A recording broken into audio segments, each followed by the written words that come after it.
Assalamualaikum warahmatullahi wabarakatuh. Saya Dina Sari, pengajar di Akademi Farmasi Arsi Pontianak.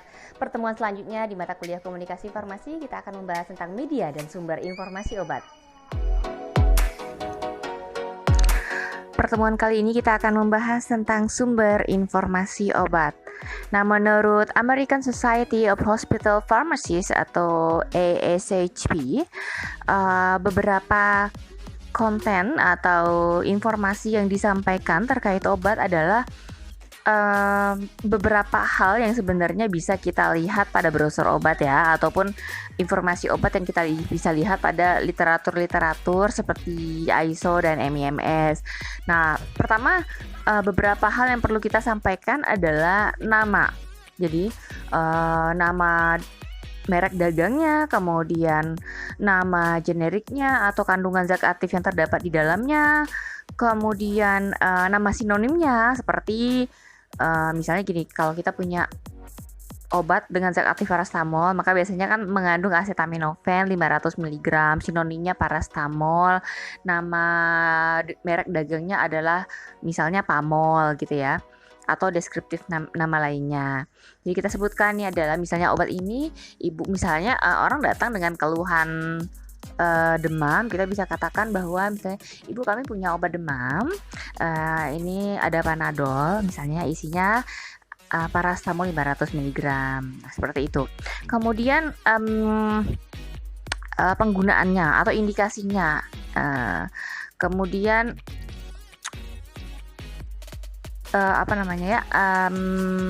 rute pemberian, kemudian dosis, kemudian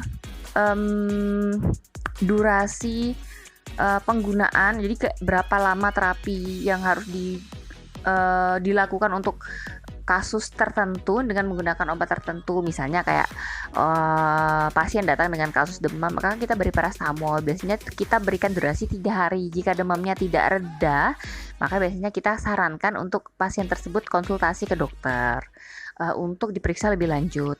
Kemudian cara penggunaan obatnya seperti apa? Misalnya kita berikan antibiotik, amoksisilin, sirup kering kepada pasien. Kita kan biasanya menawarkan ya, apakah sirupnya mau diencerkan atau mau kita larutkan di apotek, atau pasien melarutkan sendiri di rumah. Nah, kalau misalnya pasien melarutkan sendiri di rumah, maka kita harus menjelaskan bagaimana cara melarutkan obatnya, sampai tanda batasnya itu di mana, melarutkannya dengan air apa, kira-kira seperti itu. Kemudian nyimpennya di mana dan bagaimana cara penggunaannya. Nah, misalnya kita larutkan dengan air matang gitu ya, air masak, kemudian dikocok, kemudian sebelum digunakan dikocok dahulu. Nah, masa penyimpanan misalnya tidak boleh lebih dari 7 hari setelah ditambahkan air. Nah, kira-kira seperti itu. Nah, itu adalah informasi yang perlu kita sampaikan kepada pasien.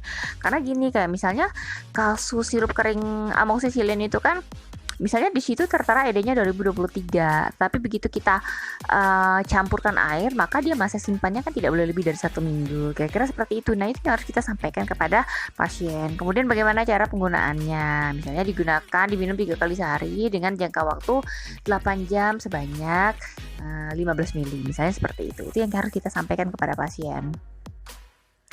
Kemudian perhatian yang penting, misalnya obat ini dapat menyebabkan kantuk, maka misalnya ya hindari menyalakan mesin atau menggunakan kendaraan saat mengkonsumsi obat ini, misalnya seperti itu. Kemudian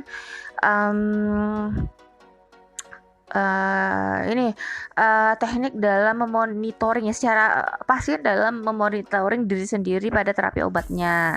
Kira-kira seperti itu ya. Kemudian penyimpanan yang benar seperti apa? Kan biasanya obat tuh kebanyakan kayak disimpan di tempat yang sejuk dan kering. Nah, di mana tempat yang sejuk dan kering? Apakah di kulkas ya, ataukah di lemari biasa? Nah, lemari biasa seperti apa? Kalau suhu kamar itu seperti apa? Harus dijelaskan kepada pasien seperti itu. Nah, karena tidak semua obat itu kita bisa simpan di suhu refrigerator, bukan di ininya ya, bukan di freezernya, tapi refrigerator. Karena kalau suhu kamar itu memang tidak mesti kita simpan di refrigerator, cukup pada suhu kamar. Suhu kamar itu kan ya maksimal di 30 derajat, tetapi bukan suhu panas. Kalau misalnya udara panas, kemarin saya pernah contohkan bahwa jika kita menyimpan obat di lemari kaca, ya di lemari kaca di luar yang di ruang yang tidak ber AC, itu memungkinkan suhunya nanti di atas 30 dia bahkan bisa mencapai suhu 35 karena sifat kaca ya itu sama seperti kayak efek kaca ya, efek pemanasan, sehingga suhu nanti di dalam lemari itu akan lebih panas dibandingkan dengan suhu di luar, sehingga memang tidak direkomendasikan. Kemudian apakah ada interaksi obat dengan obat jika kita mengkonsumsi obat lebih dari satu macam terapi misalnya, atau apakah ada interaksi antara obat dengan makanan, atau interaksi obat dengan vitamin atau suplemen makanan yang biasa kita konsumsi sehari-hari. Nah, itu yang harus disampaikan kepada pasien. Kemudian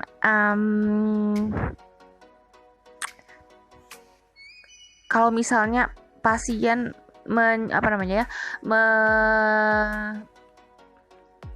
mendapatkan penegakan diagnosa dengan laboratorium, misalnya ada pemeriksaan laboratorium, maka kita juga harus menjelaskan gitu terkait dengan hasil labnya, hasil pemeriksaan laboratoriumnya. Kemudian jika terlewat menggunakan obat atau pasien lupa minum obat, apa yang harus dilakukan? Seperti itu. Apakah kita menghilangkan dosisnya atau menggandakan dosis? Kemudian apakah ada informasi yang spesifik ya tentang pasien maupun tentang obatnya? Maka memang pada saat kita memberikan informasi obat itu kita harus tahu riwayat pasien, riwayat penyakit pasien, kemudian hal-hal yang terkait dengan obat, sehingga memang kita dapatkan pengobatan yang rasional, yaitu tepat obat tepat pasien gitu. Kadang-kadang obatnya tepat tapi tidak tepat untuk pasien tertentu. Contoh sederhana gini, pasien biasanya demam, itu kan kalau kita menggunakan ibuprofen, kalau dibandingkan dengan parastamol, itu biasanya kalau memang penggunaan ibuprofen itu untuk antipiretik dan analgesiknya kalau lebih kuat dibandingkan dengan parastamol.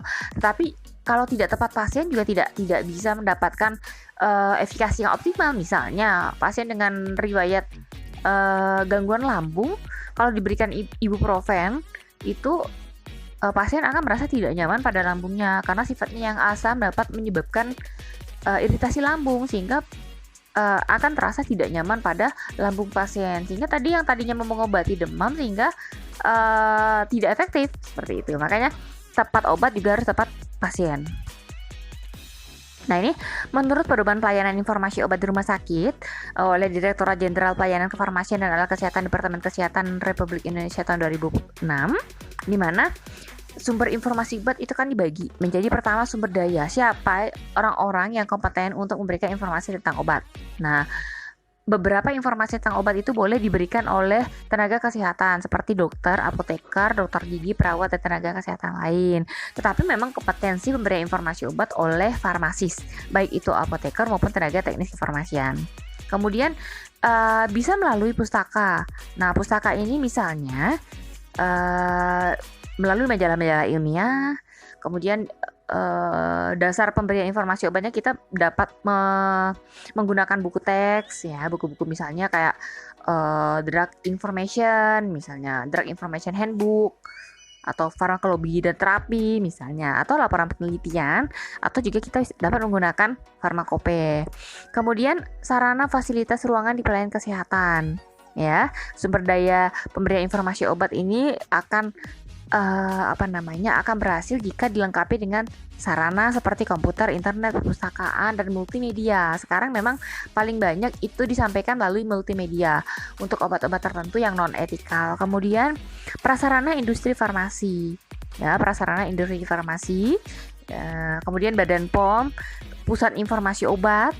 Nah, biasanya ada perguruan tinggi yang memang mempunyai pusat informasi obat yang kompeten memberikan informasi tentang obat. Kemudian pendidikan tinggi farmasi, salah satunya adalah Akademi Farmasi RC Pontianak. Kemudian organisasi profesi seperti PAVI dan IAI.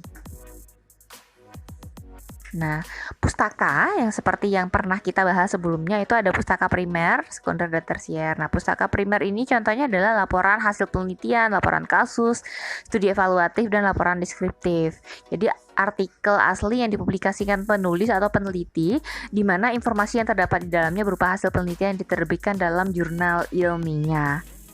Kemudian ada pustaka sekunder. Pustaka sekunder ini berupa sistem indeks yang umumnya berisi kumpulan abstrak dari berbagai macam artikel jurnal. Contohnya kayak book of abstract, kemudian abstract books yang memang berisi abstrak-abstrak penelitian. Nah, contohnya Medline yang berisi abstrak-abstrak tentang terapi obat, International Pharmaceutical Abstract yang berisi abstrak tentang penelitian kefarmasian, dan masih banyak lagi. Silahkan dapat dicari di internet, silahkan dibuka buku-buku abstrak yang berisi abstrak-abstrak penelitian. Kemudian ada pustaka tersier. Pustaka tersier ini berupa buku teks, contohnya ya, atau database, kajian artikel, kompendia, dan pedoman praktis. Nah, contoh-contoh pustaka tersier ini seperti Drug Information Handbook, misalnya buku-buku farmakologi, kemudian buku referensi yang berisi materi umum, lengkap, dan lebih mudah dipahami. Nah, itu adalah pustaka tersier. Nah, setelah kita mempelajari tentang sumber informasi obat, maka kita harus mengetahui apa saja media informasi obat dan bagaimana menginformasikan obat dengan benar. Nah, menurut keputusan Menteri Kesehatan Republik Indonesia nomor 386/Menkes/SK/4/1994 ini berisi pedoman periklanan untuk obat bebas, obat tradisional, alat kesehatan, kosmetika, perbekalan kesehatan rumah tangga atau PKRT, dan makanan serta minuman. Nah, ada beberapa yang harus diperhatikan dalam memberikan informasi tentang obat, termasuk iklan. Ya, yang pertama, iklan obat hendaklah dapat bermanfaat bagi masyarakat untuk pemilihan penggunaan obat bebas secara rasional. Perlu digarisbawahi, obat yang diiklankan adalah obat golongan obat bebas. Jadi obat-obat etikal, obat keras itu tidak boleh diiklankan. Nah, penggunaan obat bebas tersebut harus bermanfaat bagi masyarakat, harus memberikan informasi yang benar-benar objektif. Yang kedua, iklan obat tidak boleh mendorong penggunaan berlebihan atau penggunaan secara terus-menerus. Nah, sehingga biasanya pada obat biasanya dilengkapi dengan informasi tambahan, yaitu bila sakit berlanjut hubungi dokter. Seperti itu ya. Jadi tidak boleh obat diiklankan untuk dikonsumsi secara terus-menerus, kecuali misalnya suplemen makanan, vitamin ya. Tapi untuk obat-obat yang lain itu tidak boleh digunakan secara terus-menerus. Kemudian informasi yang disampaikan harus objektif, yang harus benar-benar terkait tentang obat. Obat harus memberikan informasi sesuai dengan kenyataan yang ada dan tidak boleh menyimpang dari sifat kemanfaatan dan keamanan obat yang telah disetujui. Oke, obat harus benar-benar objektif. Tidak boleh menyimpang dari indikasi obat itu sendiri atau keamanan obat itu sendiri, seperti itu ya. Jadi iklan obat misalnya yang menyatakan bahwa obat herbal itu lebih baik daripada obat kimia karena obat herbal tidak memiliki efek samping. Nah, itu adalah informasi yang salah, karena setiap apa yang dikonsumsi itu akan memberikan efek samping, termasuk obat herbal, termasuk obat-obat yang berasal dari tumbuhan alami. Karena kenapa? Tumbuhan-tumbuhan alami tersebut mengandung mengandung senyawa-senyawa yang sifatnya masih pengelompokan senyawa, artinya belum senyawa murni atau belum senyawa yang benar-benar terpisahkan, sehingga sudah jelas ada efek samping. Jadi jika ada iklan yang menyatakan bahwa inilah obat herbal karena obat herbal tidak ada efek samping, nah itu adalah pernyataan yang tidak objektif, yang tidak sesuai dengan kemanfaatan dari obat tersebut. Kemudian informasi yang disampaikan harus lengkap, harus mencantumkan tidak hanya informasi tentang khasiat, tetapi juga memberikan informasi yang terkait dengan efek samping atau hal-hal yang harus diperhatikan. Kontraindikasi, efek samping. Jadi misalnya gini, penggunaan obat, hati-hati penggunaan pada anak di bawah 2 tahun. Misalnya seperti itu. Jadi tidak boleh hanya menyampaikan khasiat. Jadi kalau kita lihat iklan-iklan obat ya, sambil mendengarkan materi ini, setelah belajar materi tentang sumber informasi obat dan media informasi obat, silahkan buka iklan-iklan obat sehingga kita dapat menelaah mana iklan yang benar-benar memenuhi kaidah dan mana yang tidak, gitu ya. Kemudian tidak menyesatkan. Informasi obat harus jujur, akurat, bertanggung jawab, serta tidak boleh memanfaatkan kekhawatiran masyarakat akan suatu masalah kesehatan. Oke, di samping itu, cara penyajian informasi obat harus berselera baik dan pantas, tidak boleh menimbulkan persepsi khusus di masyarakat yang mengakibatkan penggunaan obat tidak berdasarkan pada kebutuhan. Ya, jadi tidak boleh menyesatkan. Misalnya, kondisi sekarang dengan polusi yang sangat meningkat dan meningkatnya wabah virus corona dan virus COVID-19, maka tubuh perlu daya tahan prima sehingga harus mengkonsumsi vitamin C dosis tinggi. Nah, itu salah. Itu namanya menyesatkan, karena balik lagi bahwa informasi obat yang harus kita sampaikan adalah sesuai dengan kebutuhan pasien. Maka harus ada edukasi di dalamnya. Harus sesuai dengan kebutuhan. Ya, harus sesuai dengan kebutuhan. Karena kalau kita telaah lagi, kita lihat dari farmakokinetik, farmakodinamik, bagaimana mulai dari absorpsi sampai ekskresi vitamin C. Karena memang vitamin yang larut air jika tidak dibutuhkan oleh tubuh kan akan dikeluarkan melalui air seni, sehingga tidak baik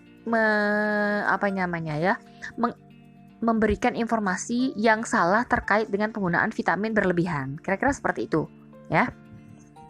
Kemudian iklan obat tidak boleh ditujukan untuk halayak anak-anak atau menampilkan anak-anak tanpa ada supervisi orang dewasa atau memakai narasi suara anak-anak yang menganjurkan penggunaan obat. Diperhatikan. Jadi kalau misalnya obat atau vitamin boleh saja ditujukan untuk anak-anak, ya, ditujukan oleh anak-anak, tetapi di dalam iklannya tidak boleh isinya hanya anak-anak, apalagi anak-anak menganjurkan untuk meminum vitamin tanpa ada supervisi.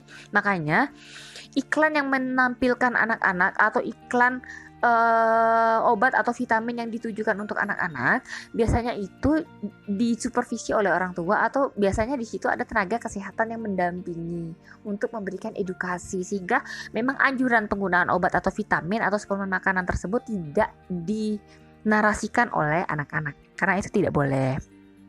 Kemudian iklan obat tidak boleh menggambarkan bahwa keputusan penggunaan obat diambil oleh anak-anak. Seperti itu. Misalnya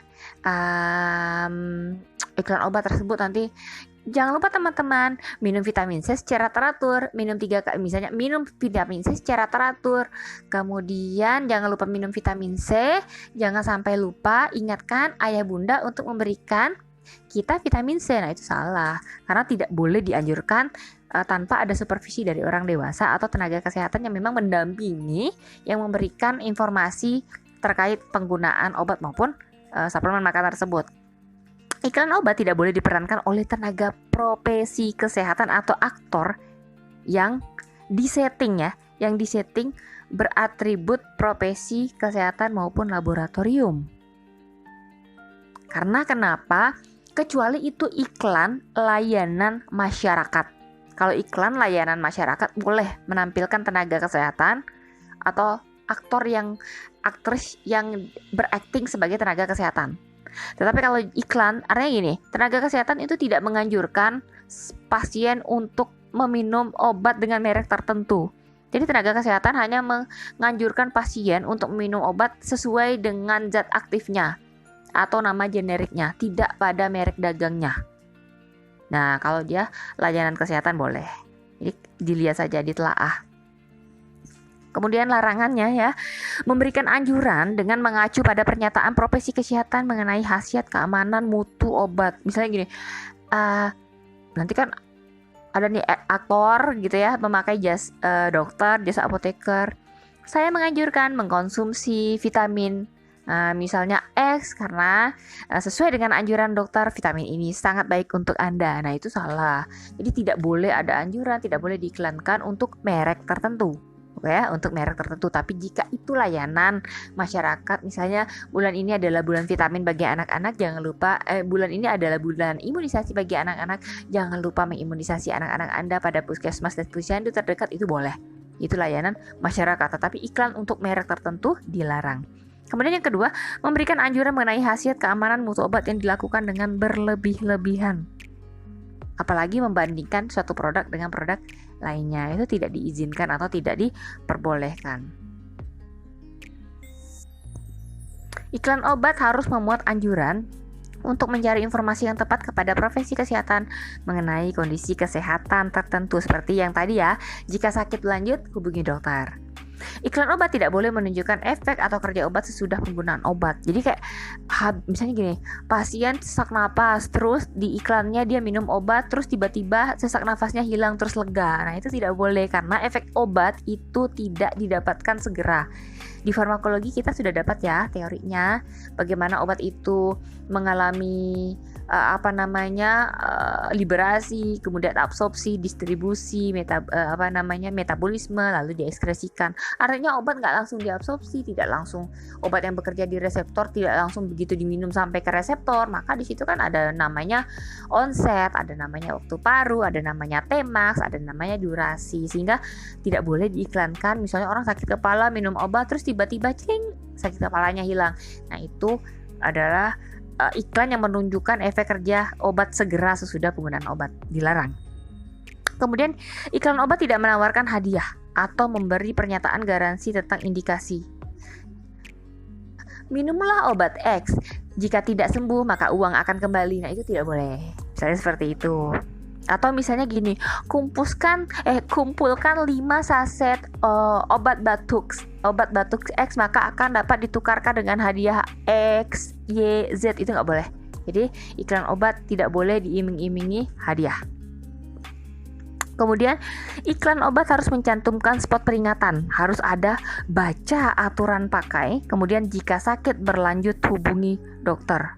Nah, kalau misalnya iklannya adalah vitamin, yang muncul hanya baca aturan pakai, karena vitamin bukan untuk mengobati ya, bukan untuk mengobati, tetapi lebih pada pencegahan dan rehabilitatif. Oke. Nah, ini praktek sumber informasi obat dan media informasi obat. Silahkan dipraktekkan. Ya, silahkan dipraktekkan. Deskripsinya adalah mahasiswa nanti dibagi menjadi satu kelas, dibagi menjadi 10 kelompok. Mahasiswa akan belajar menggunakan media komunikasi iklan kepada masyarakat dengan setting iklan di media TV, seolah-olah di media TV, tetapi nanti direkam ya. Iklan yang mahasiswa sampaikan nanti akan direkam. Jadi dibagi menjadi kelompok karena kita sekarang sistem kuliahnya daring, jadi bisa bertukar informasi lewat daring pula ya. Tujuannya mahasiswa mengerti media komunikasi, tujuan komunikasi melalui media serta hal-hal yang harus diperhatikan dalam mengiklankan produk kesehatan atau farmasi. Jadi nanti iklan itu kalau misalnya satu kelas ada 40 orang, berarti satu kelompok ada 4 orang ya. 4 orang nanti memerankan lah, misalnya satu jadi pasien, satu jadi orang tua pasien, satu jadi macam-macam, terserah, silahkan dibuat seperti iklan, silahkan settingannya karena memang di rumah masing-masing, silahkan di rumah masing-masing dengan durasi iklan 1 menit ya, dengan durasi iklan 1 menit. Harus yang diiklankan adalah obat bebas maupun suplemen makanan atau obat tradisional. Cara permainannya, satu kelompok terdiri dari 4 orang atau satu kelas dibagi menjadi 10 kelompok. Membuat iklan boleh tentang obat bebas, obat tradisional, vitamin, suplemen makanan ataupun kosmetik yang merujuk pada, silahkan dibuka Keputusan Menteri Kesehatan nomor 386/Menkes/SK/4/1994. Nah, karena kita tidak perkuliahannya secara luring, sehingga nanti presentasi disampaikan lewat video. Dikirimkan di Classroom. Nanti di Classroom saya akan bikin tugas. Nah, silahkan nanti dikumpulkan di bagian tugas. Nah, kira-kira untuk pertemuan sumber informasi obat dan media informasi obat saya cukupkan. Jika ada pertanyaan, silahkan sampaikan di Classroom. Jika ada yang ingin didiskusikan, silahkan sampai di Classroom. Jadi jangan lupa untuk membuka Kemenkes 386 tahun 94. Kemudian jangan lupa untuk menelaah atau mengamati iklan-iklan obat, suplemen makanan, kosmetik maupun obat tradisional di media iklan elektronik di TV ya, silahkan diperhatikan, ataupun boleh juga yang lewat audio, misalnya iklan-iklan audio atau misalnya poster maupun brosur iklan tentang obat tradisional, kosmetik maupun vitamin, silahkan ditelaah, dicari mana yang sudah sesuai dengan Kemenkes 386 atau 94. Kemudian silahkan dipraktekkan. Nah, tugas ini akan dikumpulkan 1 minggu sebelum UTS. Tugasnya dikumpulkan 1 minggu sebelum UTS. Jadi masih ada waktu untuk mengerjakan tugas. Silahkan kelompok dibagi sendiri. Satu kelompok terdiri dari 4 orang. Silahkan dibagi sendiri. Kemudian nanti saya akan bikin tugas di classroom, silahkan dikumpulkan di situ. Oke, saya rasa cukup sampai di sini. Mohon maaf jika ada kekurangan. Terima kasih. Wassalamualaikum warahmatullahi wabarakatuh.